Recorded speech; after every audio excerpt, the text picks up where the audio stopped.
शुरुआत से और हुआ भी वही। देखिए जो आंकड़े बता रहे हैं एग्जिट पोल के, वो भी वही इशारा कर रहे हैं कि वहां पर कहीं ना कहीं कुछ चूक रह गई। उमाकांत जी से जाते हैं, सर क्या वहां पर रह गया होगा, क्या कसर रह गई? 7 से 9 सीटें बीजेपी और ज्यादा यहाँ पर कांग्रेस आगे बढ़ती हुई दिखाई दे रही है। देखिए उत्तराखंड का जो कुमाऊं क्षेत्र है, कुमाऊं क्षेत्र कांग्रेस परंपरागत रूप में वहां काफी स्ट्रांग रही है गढ़वाल की अपेक्षा। लेकिन पिछले लोग गढ़वाल में 36 सीटें, 70 में से 36 सीटें गढ़वाल में ही मिल गई थी। सरकार बनाने के लिए सीटें बीजेपी को मिल गई थी। लेकिन अगर बीजेपी की सीटें कम हो रही हैं गढ़वाल में और कुमाऊं में, तो बीजेपी परंपरागत रूप से कम थी। और आंकड़े बता रहे हैं, मुझे ऐसा लगता है कि अगर ये आंकड़े बने रहते हैं तो ये एक बढ़त हासिल करेंगे भारतीय जनता पार्टी को। वो हुकूमत के करीब आने में कमजोर पड़ेगी। कुमाऊं को जो तराई है, ठीक है, कुमाऊं का जो तराई है और गढ़वाल का जो तराई, हरिद्वार और देहरादून की जो सीटें हैं, वहां पर ये जो भरपाई है वो कैसे कर पाएगी भारतीय जनता पार्टी, एक बड़ा महत्वपूर्ण सवाल है। उमाकांत जी, और लगातार शुरुआत से यहाँ पर जो बीजेपी की स्थिति थी वो कमजोर दिखाई देती रही है हमेशा से, जबकि भी हम बात करें, इसका भी जिक्र आपने किया। अजीत जी, आपको क्या इसके पीछे की वजह लगती है? थोड़ा सा इधर पास कर देना। और देखिए कांग्रेस कमजोर होती हुई गढ़वाल में, लेकिन कुमाऊं में बीजेपी कमजोर होती हुई दिखाई दे रही है। अजीत जी, देखिए उमाकांत लखेड़ा जी ने अभी बताया, बहुत वरिष्ठ पत्रकार हैं और मैं जमाने से उन्हें जानता हूं, उनकी खबरें पढ़ के मैं भी पत्रकारिता में आया हूं।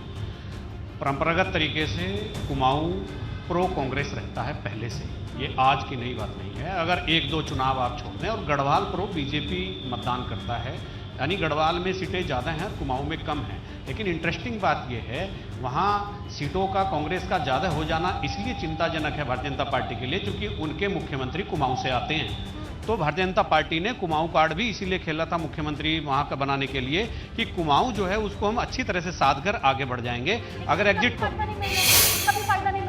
अगर उसका फायदा नहीं मिल रहा और एग्जिट पोल पर सब लोग यकीन कर रहे हैं, मैं तो कर रहा हूं चूंकि मेरे चैनल पर चल रहे हैं, तो फिर मुख्यमंत्री पर जो दांव खेला गया था, राजपूत हो कुमाऊं का हो, तो दोनों ही कार्ड फेल हो गए हैं। तो ये ज्यादा चिंताजनक भारतीय जनता पार्टी के लिए है, क्योंकि हरीश रावत भी वहीं से आते हैं और उधर हरीश रावत घोषित तो नहीं, अघोषित तौर पर एक चेहरा है कांग्रेस के लिए, और कांग्रेस के लिए ये एक बड़ी बात हो सकती है। हरीश रावत के लिए मतलब व्यक्तिगत तौर पर ये एक बड़ी बात हो सकती है कि कुमाऊं को वो बहुत आगे ले आए हैं, जहां पिछले चुनाव में कुमाऊं भारतीय जनता पार्टी का पूरा आधिपत्य हो गया था और वहां पूरा कब्जा हो गया। और अजीत जी, राजपूत और ब्राह्मण वाला जो फैक्टर ये चलाने की कोशिश करते हैं पार्टी, वो फैक्टर यहाँ पर चलता हुआ दिखाई दे रहा है आंकड़ों में कुमाऊं में।